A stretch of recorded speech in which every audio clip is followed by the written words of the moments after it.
Get this and get it straight. Crime is a sucker's road, and those who travel it wind up in the gutter, the prison, or the grave. This time it started with a kid hawking papers on Hollywood Boulevard, and moved from there to a house full of hate on a quiet street, a blonde liar on ice skates, and a corpse in a burned-out shack. And it all wound up right where it really began, in the heart of the kid on the corner. From the pen of Raymond Chandler, outstanding author of crime fiction, comes his most famous character in The Adventures of Philip Marlowe.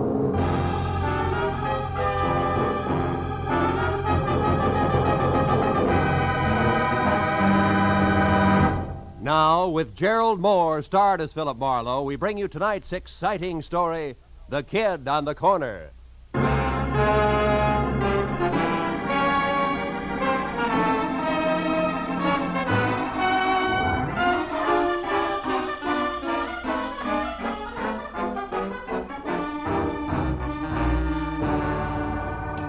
After a day jam full of heat waves in December, actresses who passed mascara and long A's off as talent, and producers with glossy convertibles and holes in their shoes, the world looked as phony as a $7 bill.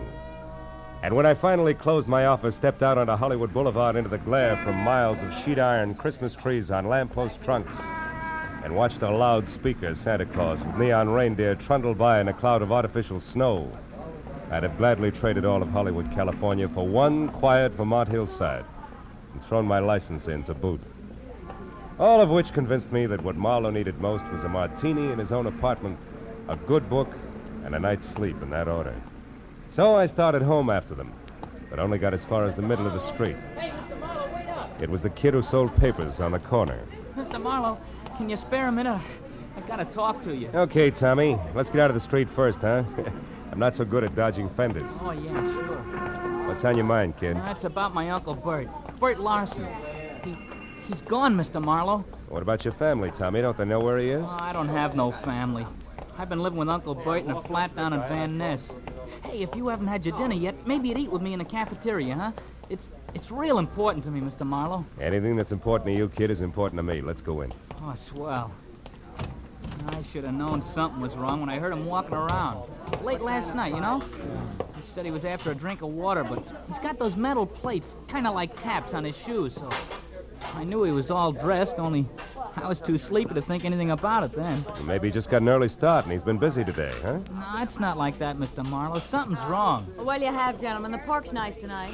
Stew's the best deal for the money, Mr. Marlowe. Oh? I'll have the stew, please. Yeah, you better make it two, miss. Okay, a couple of stews coming up. See, when I got up this morning, I found this envelope on the dresser. There was $200 inside, and this was written on the front. Huh? Let's see it. Dear Tommy, must leave town on business. I'll send more money soon. Be a good kid and take care of yourself, Uncle Bert. Yeah, I see what you mean. Yeah. I spent all day trying to find out where he went. I checked everything but the airport. I know he wouldn't take a plane. He gets dizzy just standing on a curb. No luck, though. Milk, Mr. Marlowe? No, I'll have coffee, Tommy. I feel rugged. Hey, there's a table over in the corner. Come on, huh? Okay. What really makes it fishy is that Uncle Bert's got no out-of-town business. Besides, he's never been out in front more than $20 in his life. I can't figure it. Well, now, look, Tommy, if you're really worried, you don't want me, you ought to go to the police right away. Cops? Yeah. No, I can't. Why not? Well, Uncle Bert's been awful good to me, but, well, I guess he's really kind of a bum. You see, he's a gambler, Mr. Marlowe, a bookie. Uh-huh. Just a harmless small-timer, sure, but I'd get him in an awful jam if I called the cops. Will you try to find him for me? I got dough. I'll pay you whatever you charge. Don't worry about the money, Tommy. I got one lead for you. This name here in the back of the envelope, see? Yeah. Lester Carney. And the number 3004.5. Does that mean anything to you, kid? No. Oh. I'd have looked that guy up myself, only you know how far a kid could get. Sure. Gee, Mr. Marlowe, I'm sure my uncle didn't leave town. It's something else. It's gotta be. He's in some kind of trouble. Now, Tommy, you know that he might be on the wrong end of it, don't you? Yeah. Well, if that's right, I want to find it out fast, Mr. Marlowe. Here's a picture of him. Mm-hmm. Scared, son? Me scared? Nah. Not for myself, anyway. Yeah, I guess I am, kinda. Well, okay, Tommy, eat your dinner, and then get back to work. I'll see what I can find out, huh?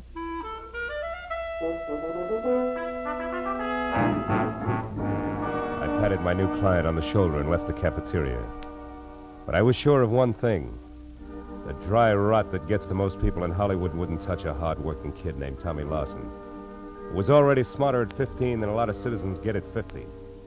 I stopped in a phone booth and found the name Lester Carney listed in the book at 8110 Cherokee Street. That turned out to be an oversized California Spanish model that had taken lots of old-fashioned wealth to build. Halfway up the curving walk to the already open front door, I heard the All right, voices. Susan, if that's the way you feel, I don't want you in this house another night. Well, I'm sorry, Mom, but I don't think that spying and telling lies are a part of a maid's duties, so I'm leaving. But I would like to know about my back salary first, You'll Mrs. Connie. get your back salary, my girl. Don't worry about that. Now get out. Very well, Mom. Excuse me, sir. Oh, yeah, sure. Well, what do you want? I'm looking for Mr. Lester Carney. Is he in? He is not. Oh, would you mind telling me where I can locate him? I don't know. And I don't care anymore. Just a minute. Is he with Bert Lawson, maybe? I don't know what you're talking about. Now get out of here. And good night to you, too, Mrs. Carney. Hey! Hey, Susan! Just a minute, baby. And who are you calling baby? Well, I call anybody baby when they're as cute as you are. You're not so bad yourself. Well, now that that's established, let's get friendly. I'm always friendly. But they're not, huh? Oh, there's going to be trouble in that house. Oh? Well, good night, Mr. Now, wait a minute. I'll give you a lift in the car. Let me have your bag. Well, all right. Thank you. Ah. Say, what about that trouble you spoke of, Susan? What did you mean? It's Mrs. Carney. Julia. Oh. She isn't as pretty as she used to be. She's turned rancid. She's driven that poor husband of hers out of his mind. He almost never comes home nowadays. Practically lives in his studio. Studio, huh? What kind? Photography. Oh. It's way up in the Hollywood Hills someplace. Susan, did you ever hear either of them mention a Bert Lawson? No? Why, who's he? A gambler. I gather from Julia that Connie's blowing the family fortune, huh? Sure he is. And that's not all she's driven him to. No. What else? What do you think? Another woman, of course. Oh. An ice skater named Carol King at the Igloo. That's that nightclub with the skating show. Yeah, I've been there. Does Mrs. Connie know? Oh, she suspects. That's why she wanted me to spy on him. But I wouldn't because I don't blame him one bit. Not with Julia being like she is. Yeah, maybe you're right, Susan. But then again, maybe you've got your cause and effect backward, huh? Yes? Well, I don't know anything about that. But that poor man's been driven so crazy, he's threatened to kill her. Well, here's where I get out. And stay out.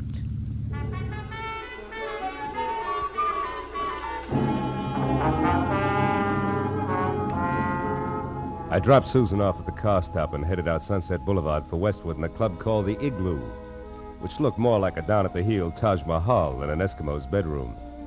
Inside, a line of fast-moving ostrich plumes with rye-crisp waistlines and imitation sable zipped over a short sheet of tinted ice toward the climax of chorus numbers, while I bluffed my way backstage and intimidated the call boy into sending over one Carol King.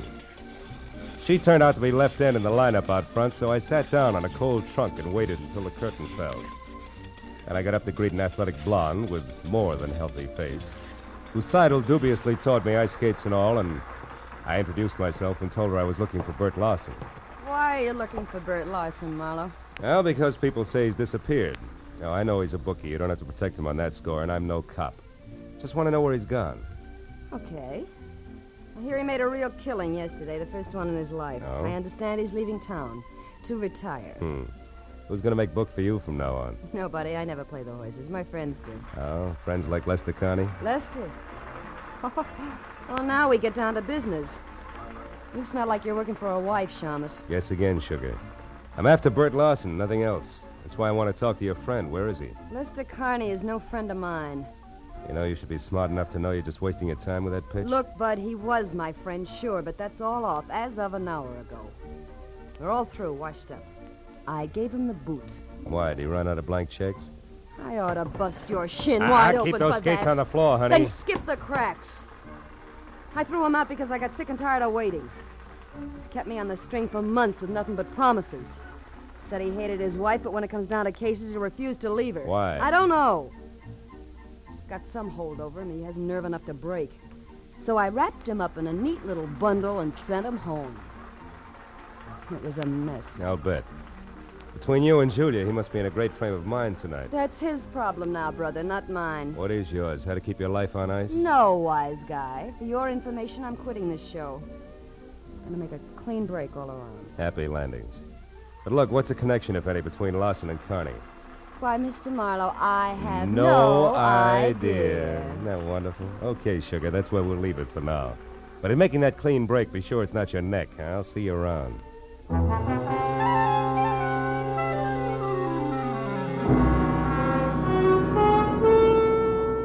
I had nothing tangible to base it on, but as I left the igloo and drove back to Hollywood, for some reason, I kept thinking that Tommy Lawson was right, that his uncle was still in town and in some kind of trouble. And I was sure that at least half of Carole King's story had been lies, but why, I couldn't figure. And another idea hit me, and hit me hard. I turned onto Cherokee again and drove up to Carney's house at 8110, parked, and went in. There the vague hunch began to shape up like grim fact, because the front door was wide open and spilling a pale glow from the one light in the house, the hall lamp. I saw the note propped under the lamp even before I went in. I left it where it was. It said, "To whom it may concern, I have paid all my just debts, my affairs are in order, and since life has been made intolerable for me, I have destroyed that which made it so, my wife, Julia. Now there's nothing left. I shall dispose of myself, nor am I sorry, Lester Carney." And I looked up beyond the note and saw her lying at the edge of the circle of light from the lamp. Julia had been strangled by a silk cord that was still embedded in her swollen throat. I turned and started for the phone. There you are. Oh. So I got here a little too late, huh? Or is it too soon? My wife's dead, so what's the difference? You better stand still because I'll shoot fast. Who are you and what are you doing here? Name's Marlowe, and I assume you're Connie. All right, I'm a private detective trying to find Bert Lawson. In the process, I got mixed up in your little fiasco from one end to the other. Bert Larson. Just a cheap bookmaker. You're one of the very few people who ever gave me a fair break. Where is he, Connie? Do you know? No. Does it matter? Too bad you bunted in here just now. The man's going to do what I've decided to do. It's a most personal, private affair. It's your party. But maybe you better think it all over again, huh? I've already thought it over. Thoroughly. Turn around and walk through that door to the kitchen. Go on. Sure. All right. Stop there. Now, open that door on your right. This one? Yes. Years ago, that cellar was filled with the best wines the world had to offer. What happened? You pulled too many corks? Find out for yourself, Marlowe. Oh!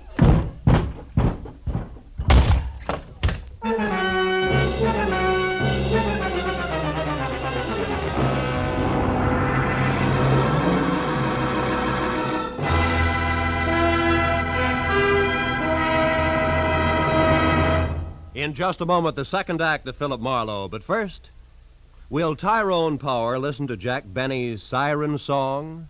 Will Ty consent to portray CBS's great Sunday night musician and lover in the movie The Life of Jack Benny? Tune in tomorrow and find out.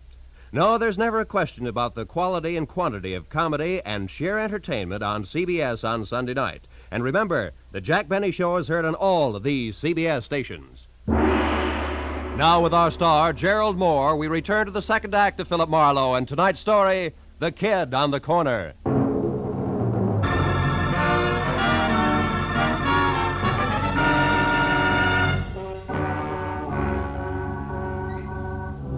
Lester Carney, bouncing the private detective down the cellar stairs, had been rough on both the inner and outer man, and my jaw was bleeding where his heavy signet ring had connected.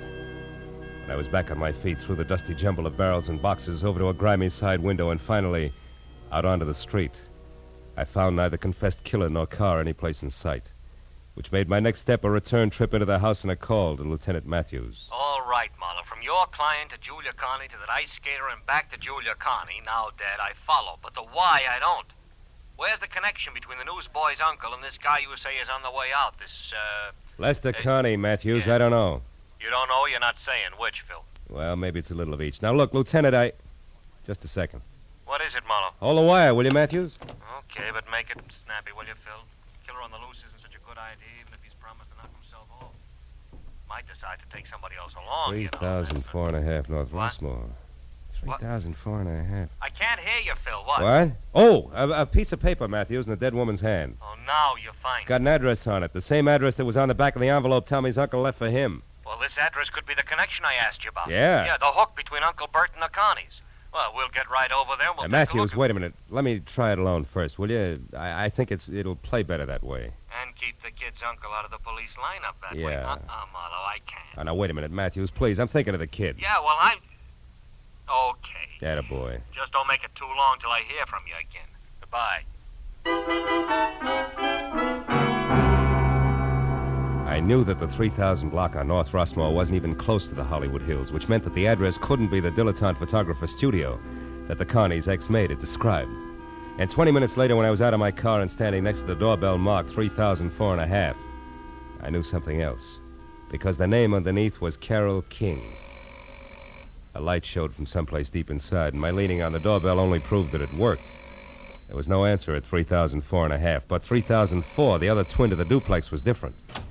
It featured a sweet old lady who shattered the illusion the second she opened her mouth. I suppose you're just another one of that King girl's friends, eh? Why, do I look the type, Granny? There is no type, young man. Miss Carol King entertains all sorts. Oh, which might include a recent someone who's gray at the temples, short, and maybe talks a lot about the ponies? Huh?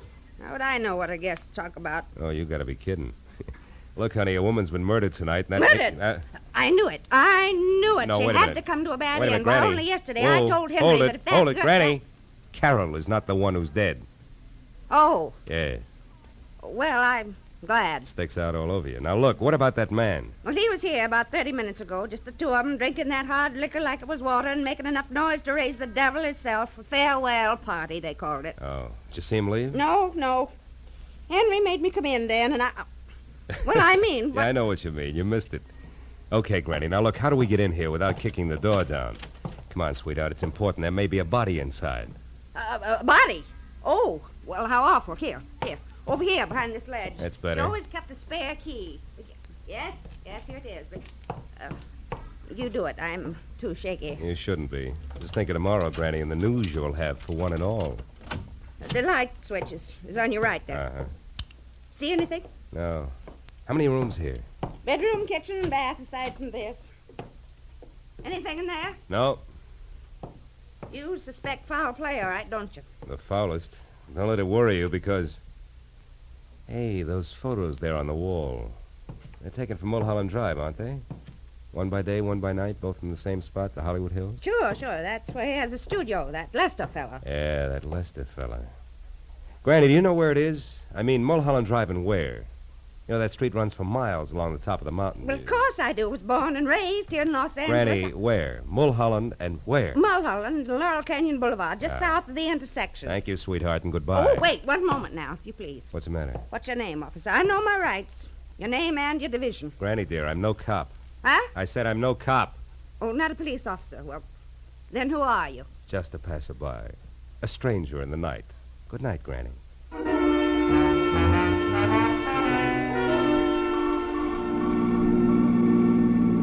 All the way from Rossmore to Sunset, then west to Laurel Canyon Boulevard, I kept worrying about Tommy Lawson and the uncle, who, from where I stood, needed at least worrying about no matter which way things played.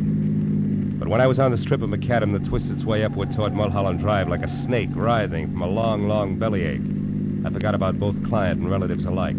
Because at the top and a little to the south, where Granny had said it would be, was Lester Carney's studio, all right, but burned to the ground. Well, these shellac flyweight joints sure go fast, huh, Chief? Yeah, it wasn't 20 minutes on this one. Hey, mister, where are you going? Some of that metal stuff's still pretty hot. Who are you, with the law? No, Chief, I'm a private detective named Marlowe. I was wondering if Lester Carney was caught in there. He owned this shack. Yeah, I know. Was he a friend of yours? No, it's strictly business. He's wanted for murder. Yeah, he was wanted for murder, Phil. He was burned to a crisp in there. Hello, Casey. Hello, Matthews. Well, what's your guess? He started on purpose? No, suicides hardly ever burn themselves to death. No. He probably took some sleeping pills or poison and then a cigarette he left going did this, you know. Hey, by the way, Phil, you saw Connie tonight. You think you might recognize him? Might. Yeah, he's over there. There isn't much. See you, Casey. Right, Matthews. Hey, Garson. Hey, you tied Connie and this fire together kind of fast, didn't you, Lieutenant? I just found out about this place. Yeah, but you work alone, Marlowe. I got help. Oh. There it is. All that's left. See anything? Yeah, that ring. I noticed it earlier tonight. And the watch? No, I'm not sure. I don't remember what kind of... Hey, Matthews. What is it? What are you staring at, Phil? Come on over here. Come on. What? See this little piece of metal? Yeah. I think it's... Watch! Oh. Phil. You know, fire makes things hot. Yeah. Hot things burn and... Yeah. Marlowe, what is it? It's an idea. Yeah, like what? Like this isn't suicide after all, like it's murder, Matthews. Come on, we gotta get to our phone quick.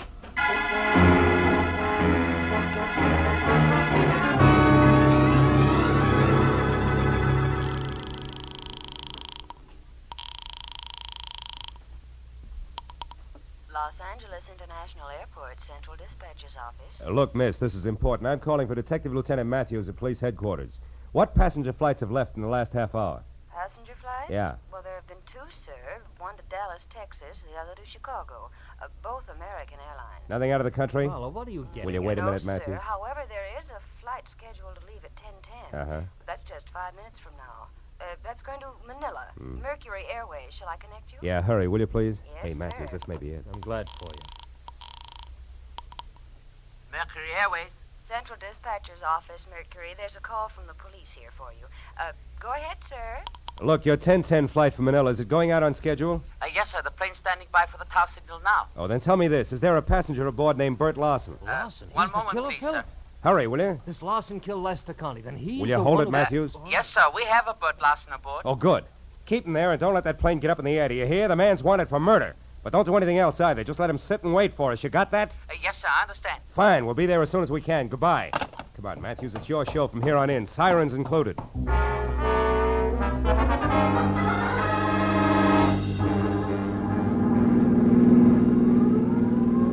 Okay, Marlowe, okay, enough.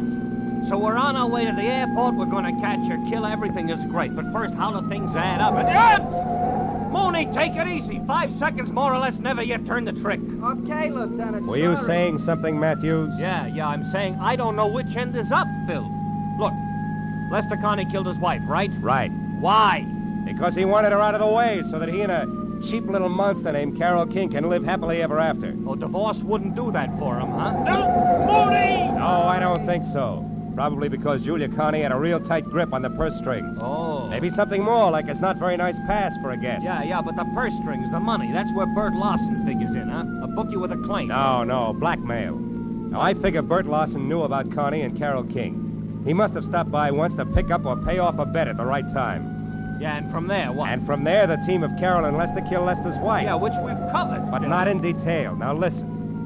You see, after the murder, Lester planned to kill himself. Yeah. Or at least make it look like that. Yeah. A suicide note, the Mulholland studio burned down, the works. Yeah, and the body we found, Phil. That's an added attraction. Bert Larson included in the last minute. What? The wife and then the blackmailer? Ah, you're getting it. Drugged while drinking at Carol's, where he thought that he was going to get paid off in money, then up to Mulholland Drive, ring watch, and flames added. Oh, and then out here at the airport, headed for Manila. Lester Carney. Uh-huh. Hey, Mooney, we're getting close. You better kill the siren. Okay, Marlowe. Now, Phil, how do you know all this? I mean, the switch, what makes it so? That piece of metal I burned my fingers on, Matthews, it was Yeah. a tap from a shoe. And Bert Larson wore taps. The rest of it adds from there. Yeah, including Connie at the airport now as Larson. Sure, who'd be looking for a beat-up second-rate bookie who decided to leave town? Aside from a nephew, that is. Yeah, aside from a nephew, tried every place but the airport. Uncle Bert couldn't stand planes. The brakes, Matthews. Oh, here we are. Yeah, just you and me and Mooney and a killer. Aren't you coming, Phil? No, I think I'll wait here, Matthews. I got some thinking to do. About the scum you sometimes meet in the night? No. About the kind of a kid I almost never meet in the night. See you. Yeah. All right, come on, Mooney. Maybe our boy will make a break for it, I hope.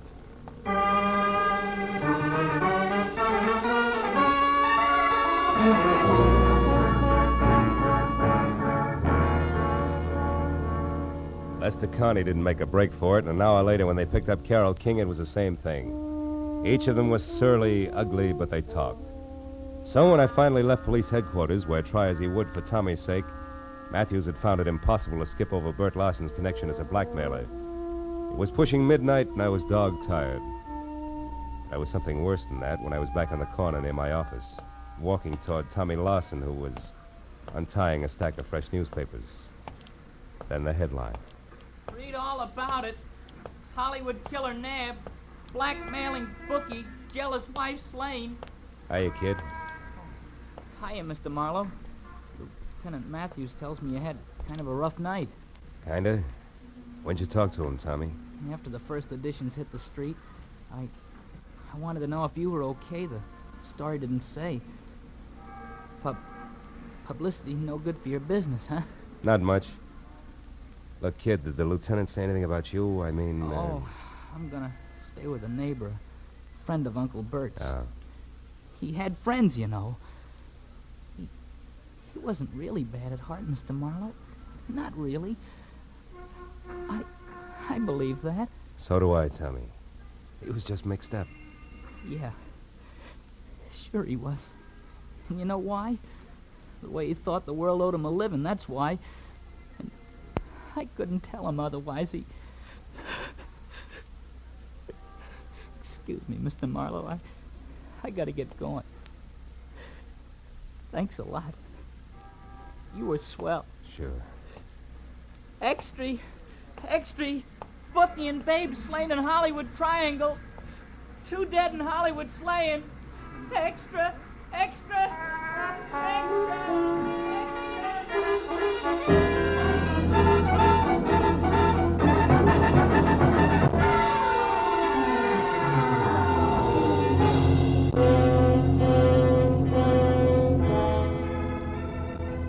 There's nothing more pathetic than a kid. The first time he's really slapped down by life. We, the older ones, the tired ones, learn to roll with the punch. Because we've got time in our corner, watching us, counseling us, teaching us how to save ourselves, so that at the final gong, we're still on our feet. But a kid steps into life's arena expecting to find his opponents all he was taught to believe they would be. But instead he finds the old 1-2 below the belt. But if here he finds a good guy, and there a great girl, the going suddenly becomes not so rough. The fight becomes worth it, if only to help the next generation of Tommies find their ring a little cleaner, and the breaks not quite so tough.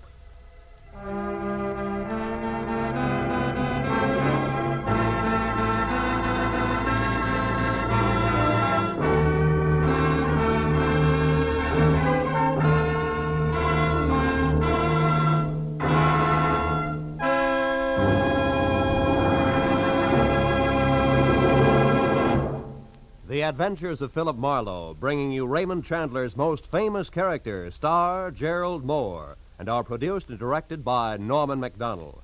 Script is by Robert Mitchell and Gene Levitt. Featured in the cast were Gil Stratton Jr., Virginia Gregg, Wilms Herbert, Joan Banks, and Vivi Janis. Detective Lieutenant Matthews is played by Larry Dobkin. The special music is composed and conducted by Richard Orant. Be sure and be with us again next week when Philip Marlowe says... It started with laughter on a bright morning, in a battle over a chicken, and got better as it went along. It could have lasted a lifetime, but it didn't. It stopped on a gray morning, with a little wishbone broken.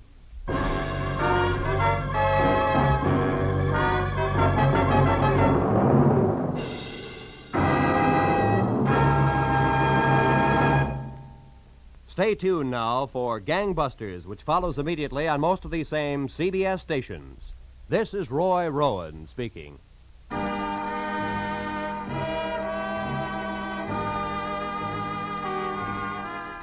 This is CBS, the Columbia Broadcasting System.